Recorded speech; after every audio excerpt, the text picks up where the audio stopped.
Shalom dan selamat pagi jemaat yang dikasihi oleh Tuhan. Pada pagi hari ini kita menaikkan pujian syukur kepada Tuhan. Kasih-Nya yang luar biasa tidak pernah berhenti dalam kehidupan kita. Hari ini tepatnya Jumat 29 Agustus 2025. Mari kita sama-sama mempersiapkan hati dan pikiran kita untuk mendengarkan firman Tuhan yang akan menjadi penuntun dalam menjalani hari ini dan kehidupan yang Tuhan karuniakan. Sebelum itu mari kita berdoa. Terpujilah nama-Mu ya Tuhan, kami bersyukur untuk segala kebaikan yang selalu Tuhan anugerahkan dalam kehidupan kami sebagai anak-anak-Mu. Kami telah siap untuk mendengarkan firman Tuhan pada pagi hari ini. Bersabdalah ya Tuhan, di dalam nama Tuhan Yesus kami berdoa. Amin. Firman Tuhan terambil dari 1 Petrus pasal yang ketiga ayat 8 sampai ayat yang ke-12. Kasih dan damai. Dan akhirnya hendaklah kamu semua seia sekata, seperasaan, mengasihi saudara-saudara, penyayang dan rendah hati. Dan janganlah membalas kejahatan dengan kejahatan, atau caci maki dengan caci maki, tetapi sebaliknya hendaklah kamu memberkati, karena untuk itulah kamu dipanggil, yaitu untuk memperoleh berkat. Sebab siapa yang mau mencintai hidup dan mau melihat hari-hari baik, ia harus menjaga lidahnya terhadap yang jahat dan bibirnya terhadap ucapan-ucapan yang menipu. Ia harus menjauhi yang jahat dan melakukan yang baik. Ia harus mencari perdamaian dan berusaha mendapatkannya. Sebab mata Tuhan tertuju kepada orang-orang benar dan telinganya kepada permohonan mereka yang minta tolong. Tetapi wajah Tuhan menentang orang-orang yang berbuat jahat. Amin. Tema perenungan kita pada pagi hari ini melalui pembacaan firman yang telah kita dengarkan, kekuatan kasih. Setelah memberikan nasihat terkait hubungan suami dan istri, Rasul Petrus kemudian beralih kepada nasihat yang lebih bersifat umum. Nampaknya orang-orang percaya yang menjadi tujuan surat ini berada dalam situasi yang kurang baik akibat tekanan-tekanan di sekitar mereka. Jika melihat pada pasal sebelumnya, nampak bahwa orang-orang percaya bahkan mengalih fitnah dari orang-orang di sekitar mereka.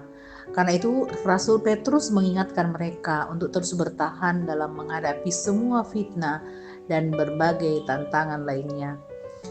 Rasul Petrus mengemukakan tentang kewajiban orang percaya dalam menghadapi para kawan maupun lawan.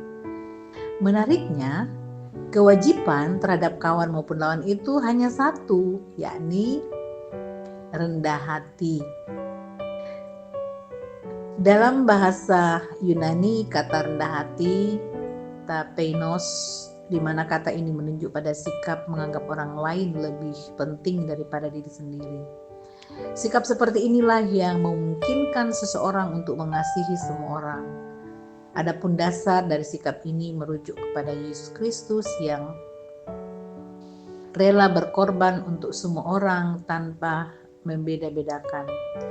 Oleh karena itu, orang-orang percaya diminta untuk senantiasa seia sekata dan seperasaan dalam Yesus Kristus untuk mengasihi semua orang.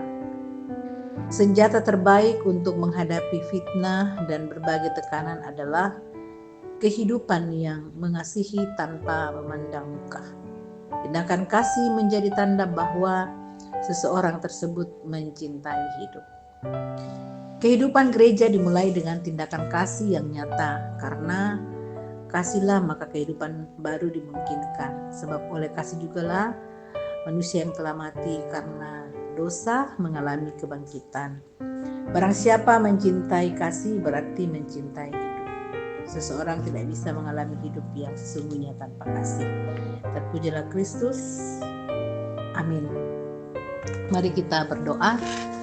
Tuhan, terima kasih firman-Mu sungguh meneguhkan kami di pagi hari ini. Mampukanlah kami untuk benar-benar memiliki kasih yang sudah diteladankan Kristus lewat pengorbanannya di atas kayu salib demi untuk menebus dosa-dosa kami dan kemudian menganugerahkan kehidupan yang baru, yang kekal, yang berjalan dalam tuntunan Tuhan. Dan mampukan kami sebagai anak-anak Tuhan untuk selalu rendah hati dalam perjalanan kehidupan ini, dan kerendahan hati itu didasari oleh kasih untuk tetap saling seia sekata, seperasaan, dan saling merangkul satu dengan lain. Berkati seluruh jemaat ya Tuhan, selalu sehat, limpahkan kekuatan dan berkat Tuhan menjalani kehidupan baik bersama keluarga, dalam tugas pekerjaan, dalam tugas pendidikan, dalam mencari pekerjaan, mencari pasangan hidup yang seiman dan takut akan Tuhan, dan juga dalam berbagai pergumulan-pergumulan.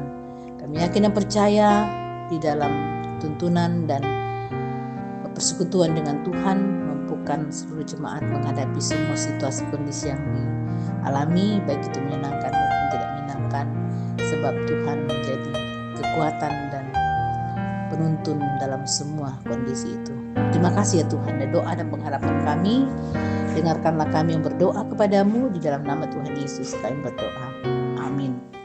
Selamat buat aktivitas jemaat yang dikasihi Tuhan. Tuhan senantiasa menyertai.